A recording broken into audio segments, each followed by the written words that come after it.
হিন্দু মুসলমান সবাই রাজ্যের সাধারণ জনসাধারণ এসআইআর নিয়ে ক্ষুব্ধ এবং বিক্ষুব্ধ। 14 বার, একবার খসড়া লিস্ট, একবার হসড়া লিস্ট, একবার ভসড়া লিস্ট। এই যে যেটা আমি মোফাক্কেরুল ইসলাম, যেটা আমার ক্ষুদ্র মতে যে জ্ঞান, সেই জ্ঞানে ইলেকশন কমিশনকে কিন্তু এর দায় নিতে হবে ইমিডিয়েট। কারণ গোটা রাজ্যে এসআইআর এর নাম করে, এসআইআর সিস্টেমেটিক পদ্ধতিতে চলবে, সবই ঠিক আছে, কিন্তু এসআইআর দ্রুত করার ক্ষেত্রে এআই দিয়ে, আধুনিকতার যুগে মানে এআই দিয়ে যদি কেউ এসআইআর করানোর চেষ্টা করে, স্টাফ না নিয়ে বা মানুষ না নিয়ে, আগে মানুষ বাড়ি বাড়ি গিয়ে সমস্ত ডিটেলস দিত, এখন সিরাজুলের নাম সি দিয়ে, এআই করছে সি দিয়ে, বলে সিরাজুলের নাম সবই জায়গায় এস দিয়েই আছে।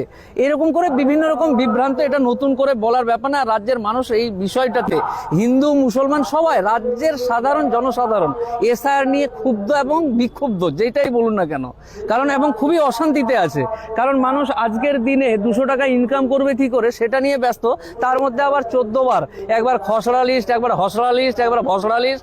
এই যে বিভিন্ন রকম লিস্ট বের করছে, এই লিস্টগুলোতে কোনো সময় নাম থাকছে, কোনো সময় নাই, তারপর নোটিশ করো, এই করো, এই করো, বিভিন্ন রকম ক্যারিকাচারগুলো করছে।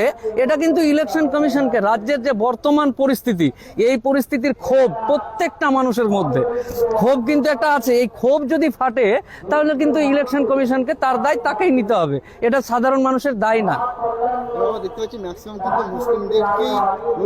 মুসলিমদেরকে টার্গেট করা হচ্ছে, বা এই যে সংবাদ প্রতিদিনে একটা খবর বেরিয়েছে, 17ই জানুয়ারি সংবাদ প্রতিদিন, ওখানে খবর বেরিয়েছে যে রাজস্থানে বিজেপি মুসলমানের যেন নাম বাদ দেয়, এর জন্য চাপ দিয়েছে বলে বিএলও যারা এটার দায়িত্বে আছে, সে আত্মহত্যার মতো পরিস্থিতি বা আত্মহত্যা করতে গেছিল।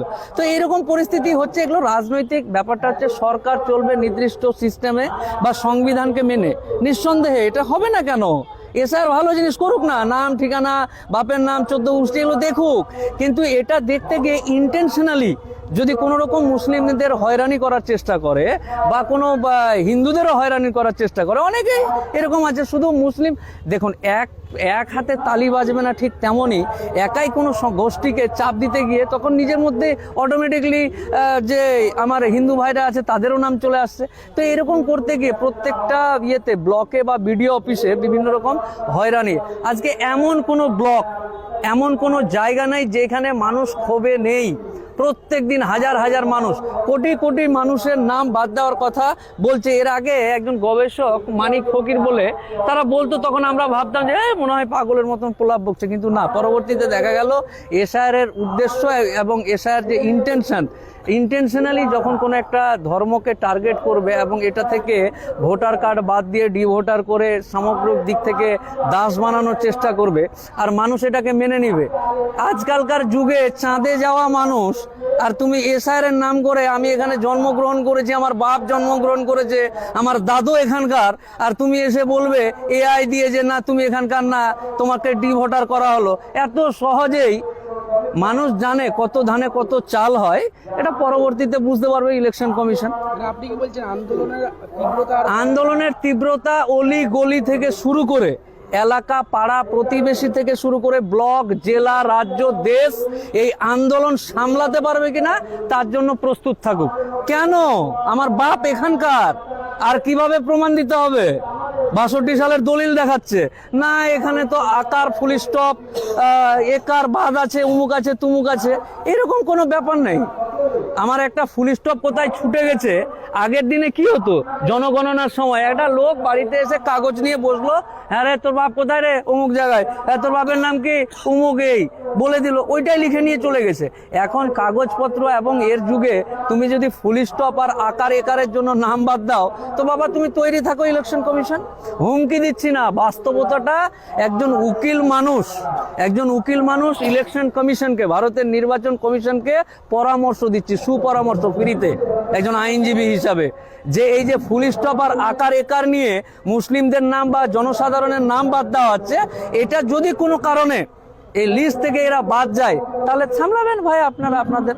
কারণ কেউ যদি এখানে 70 বছর ধরে, 150 বছর ধরে আছে, জন্ম মৃত্যু এখানেই, আর তাকে যদি তুমি ফুল স্টপের জন্য বা আকার একারের জন্য নাম বাদ দেওয়ার চেষ্টা করো, আলী আর রহমান আর উমুক আর তুমুকের জন্য, তাহলে তুমি বুঝবে আমাদের কিছু করার নেই।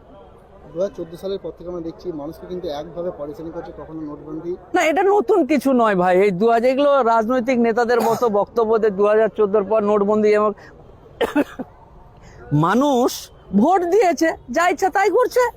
তো মানুষই তো অপরাধী যে এরকম একটা সরকারকে ভোট দিচ্ছে, যে সরকার সবসময় লাইনেই দাঁড় করিয়ে রাখছে।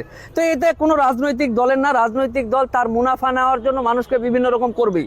এতে তুমি এই ফাঁদে তুমি যদি মানে কি বলে বাঘে কি অনেক রকম উদাহরণ দেয় না, ফান্দে পড়িয়া বগা কান্দে। তো বগা তুই যদি কাঁদতেই চাস ভোট দিয়ে, তো কাঁদ। এতে নতুন করে ব্যাপার বলার নেই যে নোটবন্দি হোমকবন্দি, তো এগুলো জানা হয়ে গেছে। মানুষ ভুলে যায়, এরকম একটা ব্যাপার আছে। তো এটাই কিন্তু শেষ। এসআইআর, এই যে মানুষের হয়রানি করা, বাপের নাম নিয়ে আয়, দাদুর নাম নিয়ে আয়, এনআরসি, এই হেনা তেনা বেনা বিভিন্ন রকম, এটাই শেষ। এবং সরকার বা নির্বাচন কমিশন বা যে রাজনৈতিক দলগুলো দেশ বা রাজ্য চালাচ্ছে, তারা বুঝতে পারেনি এখনো যে লাস্ট পেরেক এটাই। এসআইআর এর নাম করে যে টানাটানি করা হচ্ছে, এটা কিন্তু লাস্ট পেরেক।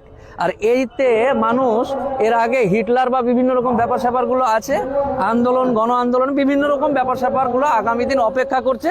আমি ফ্রিতে পরামর্শ দিলাম নির্বাচন কমিশনকে যেন অতি দ্রুত বিষয়গুলো আন্তরিকতার সাথে এবং সিস্টেমেটিক্যাল অনুযায়ী করে, কোনো রকম ইন্ধন ছাড়া। আপনার কি মনে হচ্ছে না মুসলমানদেরকে কোনোভাবে কি ভোটার করতে চাইছে, মুসলমানদের ভোটাধিকার কেড়ে নিতে চাইছে? মুসলমানদেরকে ডি ভোটার করবে কার বাপের ক্ষমতা? আমার বাপ দাদু 14 গোষ্ঠী এখানে জন্ম হয়েছে, তুমি 3 দিনের বৈরাগী এসে বলবে তুমি ডি ভোটার, আর ওটা আমি মেনেও নিব? মানে মুসলমানদের রক্ত নাই, পুজ হয়ে গেছে নাকি?